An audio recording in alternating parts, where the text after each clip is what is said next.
All right. Hi, everyone. Thank you so much for joining me today. My name is Jenna Wood, and I am one of the dietitians here with the Giant Company. Today, for our class for our Wellbeing Connection series, we've been talking about brain health. Today is no exception. So, we are talking about food for your mind. Very clearly, MIND is an acronym, and we will get into all of that. There we go. Okay, so today's overview. So we'll talk a little bit about the origin of the MIND diet.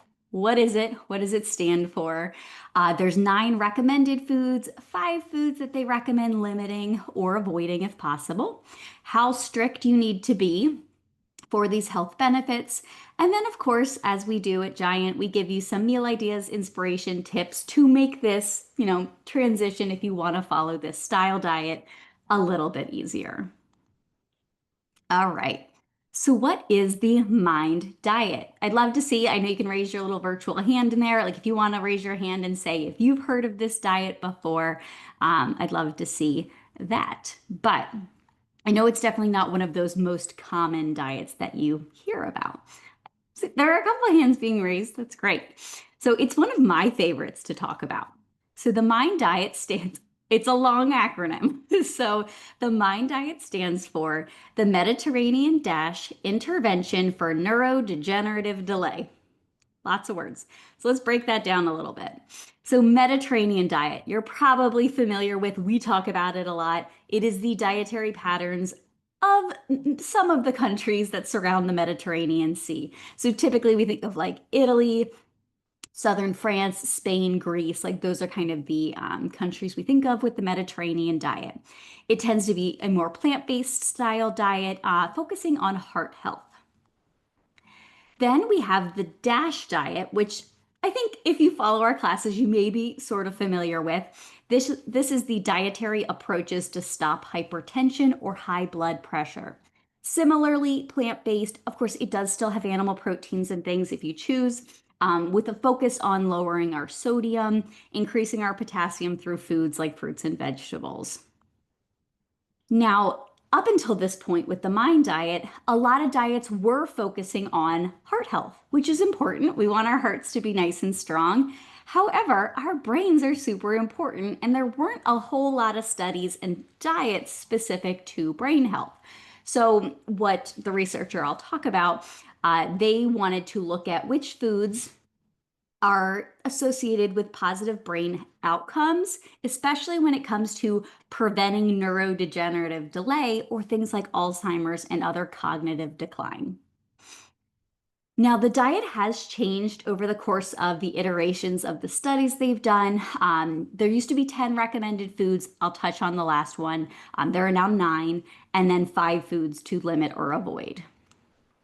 In terms of origins, so when I was checking just some of my references and making sure things were still up to date, I just found out that unfortunately, Dr. Martha Claire Morris, who was the nutritional epidemiologist behind the initial studies, she passed away in 2022 or 2020, I believe, unfortunately. But the studies are still being continued in her memory too. But she wanted to look again into cognition, brain health, and how our diets play a role in that. The initial study followed over 900 men and women between the ages of 58 and 98 from 2004 to 2013. And why were we interested? So 5 million Americans have Alzheimer's disease, and some have, of course, other forms of cognitive decline. Alzheimer's, as you're probably familiar, is a type of dementia that can cause problems with memory, thinking, behavior. And we anticipate, of course, our population is aging. We anticipate 16 million cases by 2050, which is not that long from now. I know it's 25 years, but it's, in the grand scheme of things, not that long from now to have such a increase in cases. And it is the 6th leading cause of death. So if you think about, we know a lot about nutrition and cancer, nutrition and heart disease. This was kind of that we don't know a whole lot. So how can we better improve our diets to improve our brain health? Now, and I will show some statistics later on, but They were really, really promising when they first had that initial study that, like, the brain health mind diet was good for everyone. Since, we do more and more research, of course, and that's how research works, especially in nutrition, further studies have had more mixed results. Like, there were no negative results to following this dietary pattern, but the greatest impact was actually for females and Black populations. So, could males still benefit from this style diet? Sure. But when they, sussed out all the research, they found that there are populations who benefit even more significantly than others. Well, let's talk about the diet though. I'm sure you can probably guess some of the foods that are within this dietary pattern, but then others might surprise you because some of them surprised me when I first learned about the diet. First, we have green leafy vegetables, which are among my favorite types of vegetables. Other vegetables, and we're going to get into each of these more specifically. So, green leafies, and then other, nuts, berries, beans, whole grains, fish, poultry, olive oil, and then they used to talk about wine, which I'm going to get into on that slide. But you probably could have guessed some of these, and then others you're like, that's interesting. I wonder why that was included. So let us get into these. First, we have the green leafy vegetables. And okay, so I'm going to backtrack just a second. For each of the food categories in the recommended, I'm going to talk about how much they recommend per week to get a benefit. It's not a minimum requirement, or it is sort of a minimum requirement. Like, you can and should eat more if you are able. So why and the serving amount and what examples of these foods are. So that's how we'll talk about the next 9. So green leafy vegetables, their recommendation in the MIND diet is to consume 1 serving daily or at least 6 a week. More, obviously, better. Of course, if you're somebody who's on a blood thinner and you've been told to watch out your vitamin K, like, of course, that's a conversation to have with your doctor. But for the most part, most people could benefit from eating more leafy green veggies. So these include things like spinach, kale, collards, Swiss chard, dark salad greens, or cooking greens. These can be consumed raw or cooked. Honestly, I think a combination, like doing some raw, some cooked, is definitely a great way to go. And of course, the serving size varies depending on if it's raw or cooked. If it is raw, it's a cup serving. If it is cooked, it's a half a cup. Because if you've ever cooked spinach, you have like this much, and then it cooks down to like this much. So that's why the serving size is different.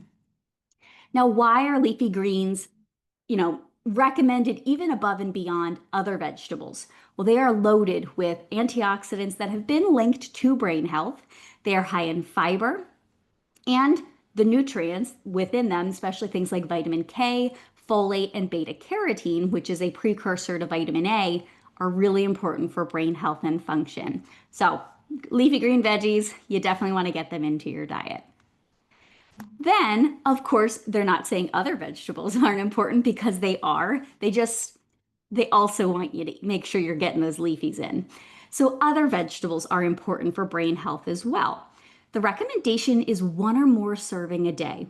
Now, what I love about this dietary pattern is it's really nothing crazy. Like, we recommend eating a minimum of like 2 servings. So 1 or more a day being shown to be beneficial for brain health, I think is a really great call out. Half a cup serving. Many of you are probably eating more than that anyway, so that is amazing. These are going to be non-starchy veggies. So things like squash, like summer squashes like zucchini and yellow squash, broccoli, bell peppers, other types of peppers, onions, carrots, celery, asparagus, artichokes, the things we think of that are non-starchy, not like potatoes and corn. They're nutritious, and I know they're in my picture, but the non-starchy vegetables are what we are associating with positive brain outcomes, not that the starchy ones aren't. They just didn't have as much research. And why? And we're looking for color. We're looking for these phytonutrients. Again, those phytonutrients have been linked to positive brain outcomes. So we're looking for color, trying to get in, all of those colorful vegetables that we talk about, whether it be different colored bell peppers and the green zucchini and the orange carrot and all of those things. Color is key. Then we have nuts. So the recommendation here is 5 or more servings a week. So this one is a little on the higher side, but the reason they say that is this should be in place of a less healthy snack. So I think I talked about snacking, but we've talked about snacking in the past where, a snack is really not a treat. This is meant to be a mini meal. And if you can use nuts as part of that healthy snack, you're going to be doing a lot for your brain and for your heart health. Uh, what is a serving of nuts? It's going to depend on the nut itself, of course, because they're all different sizes. So 1 ounce, or it's about a third of a cup. So for walnuts, that's about 14 of the halves. Almonds, it's about 24. 49 pistachios, which are my personal favorite. And then nut butter, it's a 2 tablespoon serving. I have an asterisk next to walnuts because of all of the nuts that you could be eating, walnuts have the highest concentration of omega-3 fatty acids, which are known to be beneficial for brain health. So if you like them and aren't allergic to them, this would be like the gold standard, but all of the other ones also had positive associations with brain health. Now, what if you're allergic to all of them or you don't keep them in the house? Certainly you can incorporate seeds, things like sunflower seeds, flax, chia, pumpkin, hemp seeds. All of these will still have benefit. And actually the chia, flax, and hemp seeds also have omega-3s as well. So incorporating these into your day, into your snacks. I like adding chia, flax, hemp into my oatmeal or my smoothies. So there's easy little ways to add it throughout the day. And at Giant, we sell, the pre-portioned or the bigger bags that you can pre-portion because we do recognize that, the calories from nuts can get out of hand quickly if we're having huge, huge servings. And then we're pushing out, other foods we could be enjoying. Then we have berries. So nuts and berries, you're probably not shocked by on this list for brain health. The recommendation is only 2 servings a week, 2 or more. We would, expect more would be even a greater benefit, but at least 2 servings a week, I think is really doable for a lot of people. So 2 or more. The studies that they did actually tracked strawberry consumption. So while you probably think about blueberries, acai berries, like all these fancy berries, as the most, which certainly things like wild blueberries are going to be higher in those antioxidant compounds, but they found even strawberry consumption was associated with positive brain outcomes. So if you like strawberries, that's great. We do want to try a variety. I love our frozen berry blends that have the variety already in there. So that's a great way to go too. The serving is a half a cup. So again, nothing crazy. You can add that to, a snack or make a parfait for breakfast. You can add them. I love adding them to oatmeal. I kind of have all of these foods in my oatmeal in the morning. You can have berries on your salad, or we've made recipes like berry salsas and different things. So tons of different ways to just hit that too. If not, I try to eat berries every day. And why, again, those potent antioxidants, especially in the more colorful versions, but all of these will have those. And fresh, frozen, both great. Then we have beans, which I think Charlotte and we talk about beans a lot. They're one of our favorite food groups, but it is also a great brain healthy food too. The recommendation here, which I think a lot of people probably do not hit, is 4 or more servings per week. And the serving recommendation is half a cup. So half a cup of beans, 4 times throughout the week. I know there's a lot of shocked faces. That is probably pretty high for a lot of people. And if you didn't grow up eating beans, that's going to be one you'll have to work on the most maybe to incorporate into your diet. Now, this does include all beans, lentils, and soy. So this could be roasted chickpea snacks, bean-based pastas, which we sell a lot of in our stores. So that would count, like if it's made from a lentil or chickpea flour, that's a bean-based product. Hummus, of course, is a bean-based product. Half a cup of hummus is a pretty lofty serving, but maybe you do a 1/4 cup here and then you have beans elsewhere in the day. Chili, one of my favorite foods, is an easy way to get a good serving of beans. Tofu, tempeh, soy milk would also count. So any of those foods, but maybe, looking for ways to incorporate more beans. We have plenty of bean recipes on savory. Um, Anytime you're making something with ground meat, often you can add some beans in there. Maybe you're making black bean brownies, the sky's the limit. Then we have whole grains. The recommendation is 3 servings a day. And I know, we're in this world where carbs are feared. However, carbohydrates, especially only 3 servings a day of whole grains, it's really not excessive. This looks like 1 slice of bread, half a cup of oatmeal. It's not super crazy. If you had a sandwich at lunch and oatmeal at breakfast, that's your 3 servings a day. Like nothing too crazy. Or maybe you had a half a cup of whole wheat pasta at dinner. So again, nothing like extreme, but the recommendation is ideally these whole grains are replacing refined grain intake as much as possible. Not that refined grains don't have a place in the diet, but when we think about high carb intakes, we want to be emphasizing the fruits, vegetables, whole grains as much as possible. Examples, of course, things like brown rice, quinoa, oats and oatmeal, popcorn. So it could be your snack. And you can make like a trail mix with the nuts, maybe some dried fruit and popcorn, whole wheat bread or pasta, barley, buckwheat, corn. Corn as a grain would be considered, like popcorn or polenta or something like that would be within these whole grain options. Then another food you're probably not shocked by are fish. The recommendation is 1 or more servings per week. The dietary guidelines, the American Heart Association, the recommendations are typically 2 or more a week, which we still recommend. Like 2 is still a really great thing to shoot for, but at least 1 serving a week is shown to have positive health effects for our brains. The serving size is 3 ounces, so nothing super crazy. Whenever you're looking at proteins, we often recommend looking at like the palm of your hand as a good serving size. And these are going to be those fattier fishes, things like tuna, salmon, sardines, mackerel, trout, and herring. I was listening to a podcast or something the other day, and they talked about the acronym SMASH. I should have added it to this. And I think it's those words, and I guess tuna and trout aren't in there, but there are a lot of types of fish, like albacore, I guess tuna is the A, but lots of fattier fishes that have those omega-3s that are beneficial for brain health and not deep fried, which we'll talk about in a moment. Then the next one, which I think is kind of the most interesting of all of them, is poultry. The recommendation is 2 or more servings per week, 3 ounces, just like the fish. And the reason I think they related this to brain health is because when it was in place of red or processed meats, again, we're going to touch on why those aren't always the best for brain health. So people who ate more chicken or turkey had better brain health outcomes long term than people who consumed a lot of red or processed meats. We recommend removing the skin and then using lower fat cooking methods. If you are a vegan or vegetarian, certainly you don't have to add poultry to your diet. But this is kind of showing in place of red or processed meats that poultry was superior for brain health. Olive oil, probably not a big shocking one here.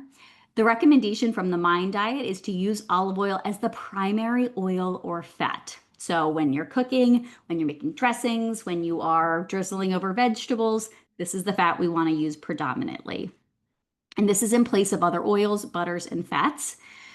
There is some research out there showing you don't always want to use extra virgin oil for super high heat cooking because it can burn quite quickly. It's got little, microscopic bits of olives in there that can burn, and you're, taking away all those health benefits. So the recommendation is to use extra virgin olive oil for a finisher. Maybe you're going to toss the veggies or pasta in the extra virgin olive oil and use the plain olive oil for cooking, roasting, those types of things.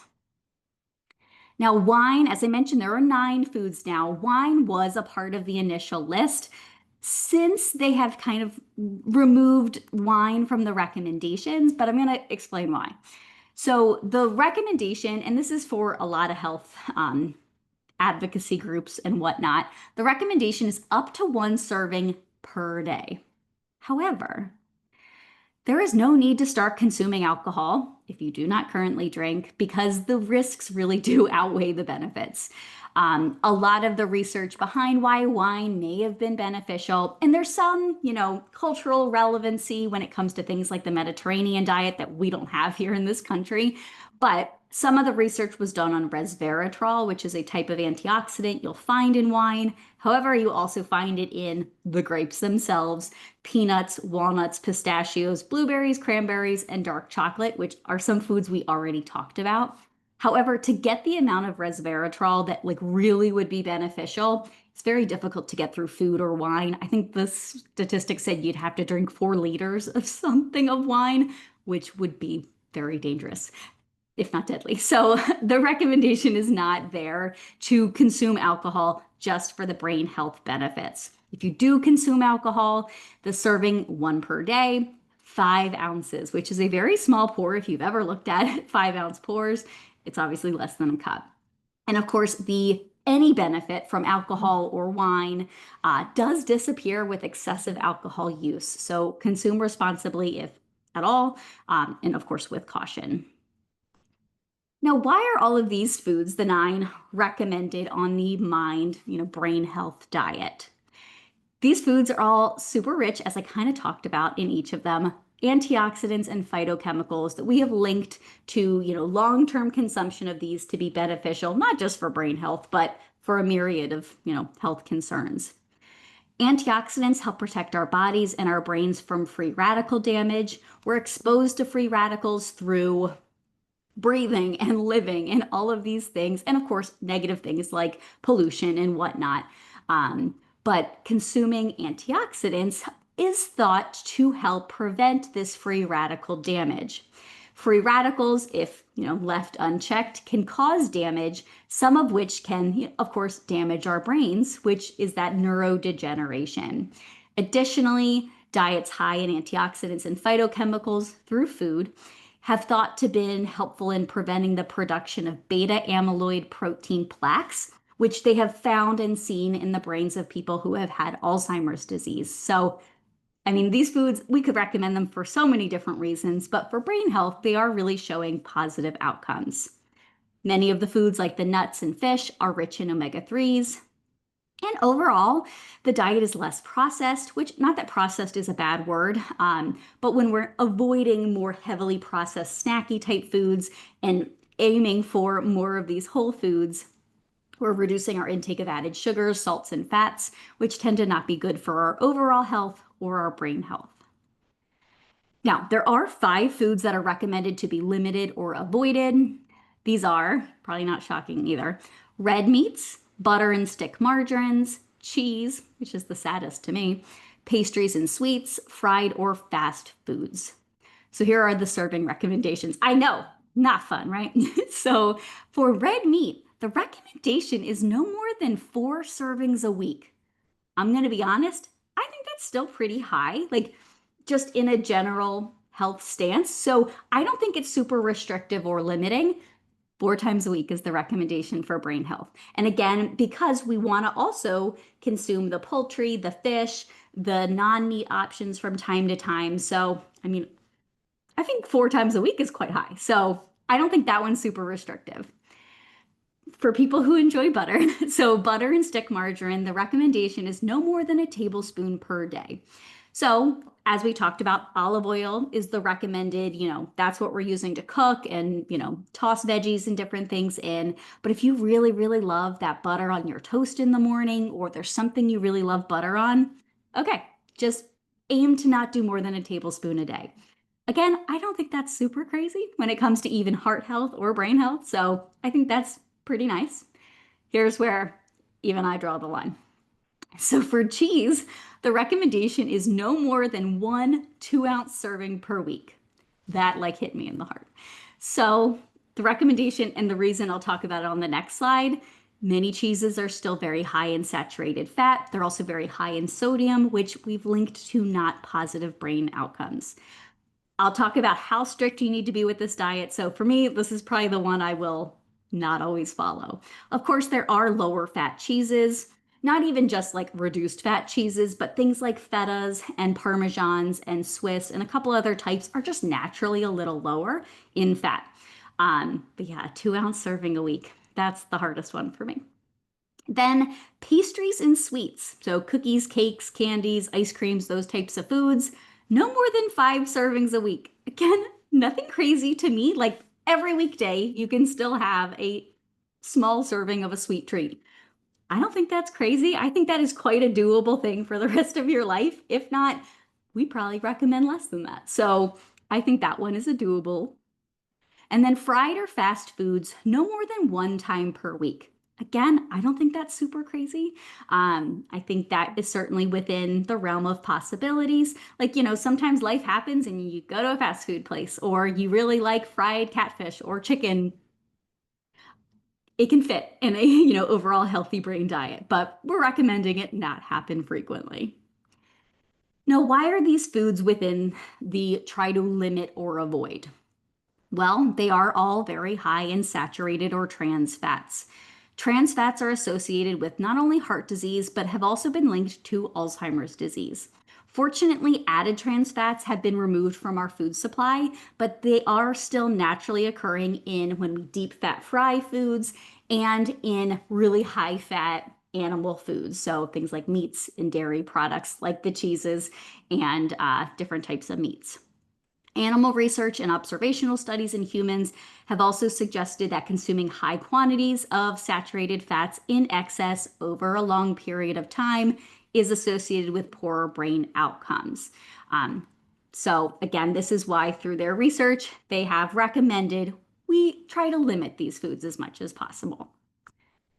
Now, how strict do you really have to be to get any of these brain health benefits from following a mind diet style pattern? And again, I use the terms interchangeably, but I think diet has a negative connotation. It does have the word die in it after all. But diet really just means the food that you consume. We're dietitians. It has the word diet in it too.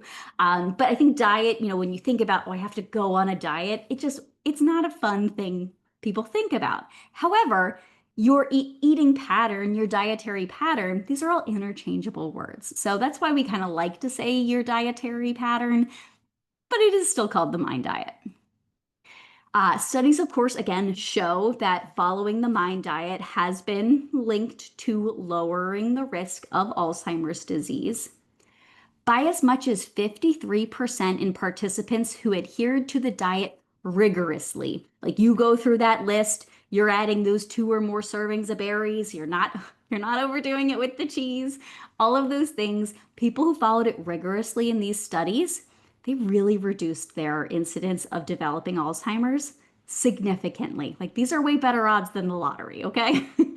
Now, for those who followed the diet moderately, like I do, because I'm not eating 1 serving of cheese a week, uh, they still reduced their risk of developing Alzheimer's by 35%. Still a really, really great number by incorporating some of these recommended foods and reducing the intake of the ones that were recommended. So, again, pretty good odds for following this type of dietary pattern. And I will say, if you're following a dietary pattern like this, the other health benefits for like heart disease, cancer prevention, those will also be there too. I'm not going to go through these. This was one I made this recommendation, like meal ideas, a long time ago, but ideas for breakfast, lunch, dinner, snacks. Now, there were foods, and there are foods in this slide that are not necessarily called out in the mind diet. So, this could be things like Greek yogurt. Greek yogurt is super nutritious. It has protein and calcium and probiotics.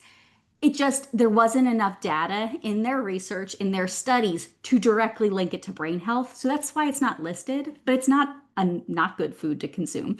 Of course, the foods in the diet can make up your whole diet, but there are other foods out there, of course, that are fun to consume. But I just have examples of things like you could have a tuna salad sandwich on whole wheat bread. You have some carrots, celery, and hummus. You hit a bunch of food groups there. A burrito bowl with brown rice, black beans, fajita vegetables, and grilled chicken. Again, lots of different ways to incorporate all of those foods into your diet. And then I have snacks here as well. Now, the Mind Diet does have a lot of foods on there, but there have been other foods, that have been researched that have positive brain health outcomes or help with alertness. I know we're right at 12:30. This is a lofty topic. You're free to go if you have to. We'll send the recording, but I have a couple more slides. Now, the first one is caffeine or coffee. So, foods with caffeine, like coffee or tea, can energize you and help you concentrate in the short term. So, that can be, associated with positive, outcomes. But you want to limit, of course, as needed. Tea, so it'll have the caffeine, but tea also has an amino acid called theanine, which you'll often find in green, black oolong teas. This theanine has been thought to help activate a part of the brain circuitry that's tied to attention span. So, again, not necessarily longevity, brain health in that way, but having a good attention span is certainly a positive brain health outcome. Eggs, especially the egg yolks, are rich in a nutrient called choline, also rich in lutein. These are nutrients that are important for brain development. So they've recently been recommending choline intake or supplementation for pregnancy, but it's also important for memory and cognition. So eating those egg yolks is certainly still a good recommendation. Sugar. Now, we don't mean like cane sugar, anything like that, but sugar is your brain's preferred fuel source in the form of glucose. So your body will take any carbohydrates you eat and turn that into glucose that our brains and our muscles and everything thrive on. So carbs can help offer a boost to your memory, your thinking, your mental ability. So often you'll hit that like 3 p.m. slump and think you need another cup of coffee. You probably actually need some carbs to give you that sustained energy. Hopefully, those balanced carbs. Then we have breakfast. So studies show that people who consume breakfast typically have better short-term memory and attention spans, and this goes for kids and adults. Dark chocolate, which I kind of mentioned earlier. So the cacao flavonoids, so a type of antioxidant, may encourage neuron and blood vessel growth in parts of the brain related to memory and learning.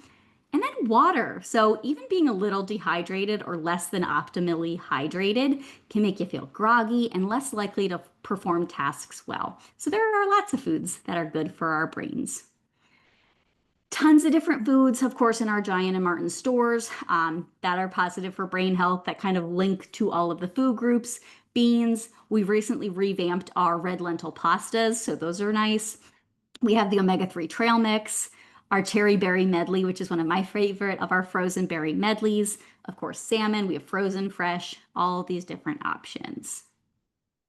And then, of course, on savory, tons of different recipes that kind of fit that Mind Diet protocol. So a Tuscan veggie white bean stew, instant pot spaghetti squash pad thai with chicken. So the spaghetti squash being the veggie, chicken is in there. Grain bowl with flaked salmon and broccoli. So whole grain, salmon, vegetable. So that's a great one. Big batch tomato lentil stew. I love this recipe so, so much. It has lentils and like a billion vegetables. So that's a great one, especially as it gets colder. Blueberry chia overnight oats. So we have the berries, we have the oats, we have chia, we have walnuts. So that's got a bunch of different food groups. And then cod with pecan crumble. That one looks good.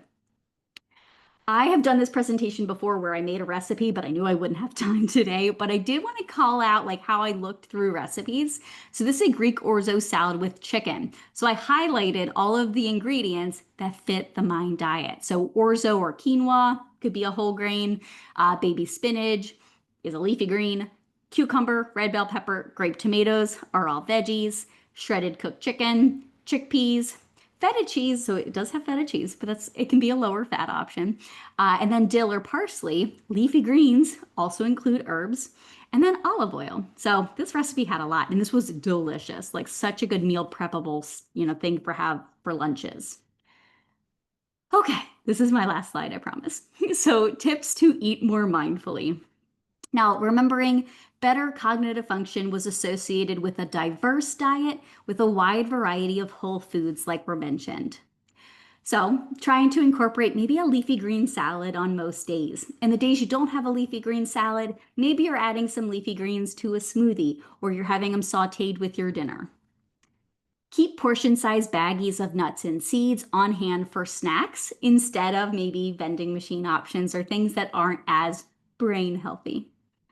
Stocking up on frozen berries, that is my go-to. I love adding frozen berries to everything. Choosing whole grains, like opting for a whole grain option whenever you can. Select lean proteins like skinless chicken, fish, soy, and beans. Learn how to cook with olive oil, which I think we talk about in a lot of our classes. And try to go meatless a couple times a week to incorporate those beans and whole grains and veggies and all of those things. That is all I have today. I hope you enjoyed learning about the mind diet with me. I know it's one of my favorites to discuss, and I will see you next time.